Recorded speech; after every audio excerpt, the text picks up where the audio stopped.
तो आज हम लोग लूसेंट का टॉपिक नंबर 20 पुष्यभूति वंश पढ़ेंगे। वर्धन वंश भी उसे कहते हैं। वर्धन वंश क्योंकि इसमें हर्षवर्धन है, ठीक है, हर्षवर्धन ही मेन शासक है। वैसे अब आप आगे सुनो। पुष्यभूति वंश के संस्थापक पुष्यभूति थे। इन्होंने अपनी राजधानी थानेश्वर में बनाई। थानेश्वर अपनी राजधानी बनाई। 606 ईस्वी में हर्षवर्धन थानेश्वर की गद्दी पर बैठा, ठीक है। हर्षवर्धन को शिलादित्य की उपाधि भी दी गई, शिलादित्य की। 606 ईस्वी में बैठा ये। हर्ष ने शशांक को पराजित करके कन्नौज पर अधिकार कर लिया था। हर्ष मतलब हर्षवर्धन और पुलकेशिन द्वितीय के बीच नर्मदा नदी के तट पर एक युद्ध हुआ था जिसमें हर्ष पराजित हुआ था, ठीक है। नर्मदा नदी के तट पर हुआ था हर्ष और पुलकेशिन द्वितीय के बीच। चीनी यात्री ह्वेनसांग हर्षवर्धन के ही शासनकाल में भारत आया था, ठीक है। चीनी यात्री ह्वेनसांग हर्षवर्धन के शासनकाल में ही भारत आया। ह्वेनसांग ने क्या किया? पहले तो इसे क्या कहा गया? ह्वेनसांग को नीति का पंडित, वर्तमान शाक्य मुनि या यात्रियों का राजकुमार भी कहा गया, ठीक है। नीति का पंडित, वर्तमान शाक्य मुनि। ह्वेनसांग नालंदा विश्वविद्यालय में पढ़ने आया था, ठीक है। वह बौद्ध ग्रंथों को संग्रह करने के उद्देश्य से भारत आया था। अब हर्षवर्धन के बारे में एक चीज़ है कि चीनी यात्री ह्वेनसांग से मिलने के बाद बौद्ध धर्म की महान शाखा को राजाश्रय प्रदान करके जो हर्ष है, हर्षवर्धन, वो पूर्ण तरह से बौद्ध बन गया था क्योंकि ह्वेनसांग के संपर्क में आने से, ठीक है। हर्ष के दरबारी कवि हुए बाणभट्ट, जिन्होंने रचना की हर्षचरित और कादम्बरी की, ठीक है। हर्षचरित, इसमें हर्ष के बारे में इन्होंने लिखा। हर्ष के रचित ग्रंथ, अब जो हर्ष ने ग्रंथ रचित किए संस्कृत ग्रंथ थे, प्रियदर्शिका, रत्नावली, नागानंद, ठीक है। हर्ष को भारत का अंतिम हिंदू सम्राट कहा गया है, अंतिम हिंदू सम्राट। ये हो गया पुष्यभूति वंश। इसके आगे कुछ टॉपिक्स हैं दक्षिण भारत के राजवंश, तो उन्हें मैं अभी कवर नहीं कर रही हूँ। तो अब मैं अभी सीधा आ रही हूँ आपके मध्यकालीन भारत पर, ठीक है।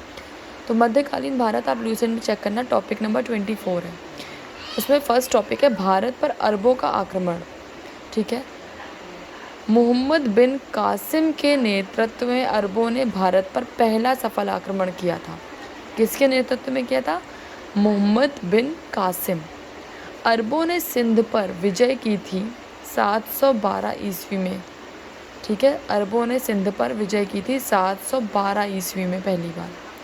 भारत पर अरब वासियों के जो आक्रमण का मुख्य उद्देश्य था वो था धन लूटना और इस्लाम धर्म का प्रचार करना भारत में, ठीक है। अरब आक्रमण के समय मतलब सिंध पर, हिंदुस्तान को पहले सिंध बोला जाता था क्योंकि सिंधु नदी से स्टार्टिंग है। तो अरब आक्रमण के समय सिंध पर दाहिर का शासन था, दाहिर का, ठीक है। फिर इनके नेतृत्व में आक्रमण हुआ तो अरबों ने सिंध पर विजय पाई 712 ईस्वी में। अब आता है टॉपिक नंबर 25, महमूद गजनी। अलप्तगीन नामक एक तुर्क सरदार ने गजनी साम्राज्य की स्थापना की थी। किसने? अलप्तगीन नामक। महमूद गजनी 998 ईस्वी में गद्दी पर बैठा था, ठीक है। महमूद गजनी ने भारत पर 17 बार आक्रमण किया था। इसका ये लूटता था, मतलब इसने धन लूटना इसका उद्देश्य था और इस्लाम धर्म का प्रचार करना। तो महमूद गजनी ने भारत पर 17 बार आक्रमण किया था। पहला आक्रमण जो किया था वो 1000 ईस्वी पूर्व किया था, 1000 ईस्वी पूर्व में 1000 ईस्वी में किया था, ठीक है। पहला आक्रमण 1000 ईस्वी में। महमूद गजनी का सबसे चर्चित आक्रमण 1025 ईस्वी में हुआ था, सोमनाथ मंदिर पर जो किया था, ठीक है। सोमनाथ मंदिर लूट कर ले जाने के क्रम में महमूद गजनी पर जाटों ने आक्रमण किया था। क्योंकि इसने सोमनाथ मंदिर पर आक्रमण किया था तो इसके ऊपर, इस मंदिर को लूट के ले जाने के कारण गुस्से में जाटों ने आक्रमण किया था महमूद गजनी पर। महमूद गजनी का जो अंतिम आक्रमण हुआ वो 1027 ईस्वी में हुआ। जाटों के विरुद्ध ही इसने किया क्योंकि जाटों ने इस पर आक्रमण किया था 1025 में जब इसने सोमनाथ मंदिर पे किया था। तो 2 साल बाद इसने अपना अंतिम आक्रमण जाटों के ही विरुद्ध किया। सुल्तान की उपाधि धारण करने वाला ये पहला शासक था महमूद गजनी। महमूद गजनी के टाइम पे दरबारी कवि हुए अलबरूनी और फिरदौसी। ठीक है, ये हो गया महमूद गजनी टॉपिक। अब आते हैं टॉपिक नंबर 26 में मोहम्मद गौरी। महमूद गजनी के अधीन एक छोटा सा राज्य था पहले, गौर। ठीक है, महमूद गजनी जो पहले भी पढ़ा है। फिर गौर राज्य का शासक हुआ शहाबुद्दीन मोहम्मद गौरी। कब? 1173 ईस्वी में।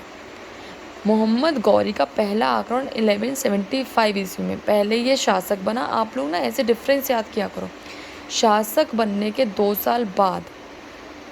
ठीक है, ये 73 है, ये 75, मतलब 1175 ईस्वी में इसने पहला आक्रमण किया मुल्तानों के विरुद्ध। फिर इसने दूसरा आक्रमण किया इसके 3 साल बाद 1178 में पाटन में हुआ इसका आक्रमण। अब तराइन के युद्ध हुए। तराइन के युद्ध देख लो आप। तराइन का ये इंपॉर्टेंट युद्ध है। तराइन का प्रथम युद्ध हुआ 1191 में। ठीक है, 1191 में गौरी और पृथ्वीराज चौहान के बीच, जिसमें पृथ्वीराज चौहान की विजय हुई। फिर तराइन का द्वितीय युद्ध हुआ 1192 ईस्वी में, गौरी और पृथ्वीराज चौहान के ही बीच, जिसमें गौरी विजय हो गया। फिर चंदावर का युद्ध हुआ। ठीक है, चंदावर का युद्ध हुआ इसके 3 साल बाद 1195 में, जो कि गौरी, चंदावर है ना इसलिए जयचंद, चंद। ठीक है, चंदावर तो चंद, जयचंद के बीच हुआ, तो उसमें भी गौरी जीता। 2 के लास्ट में गौरी जीता है। मोहम्मद गौरी की मृत्यु हो गई 1206 ईस्वी में। ठीक है, तो ये हो गया मोहम्मद गौरी टॉपिक नंबर 26। ठीक है, आप लोग अपने नोट्स बनाइएगा। Thank you.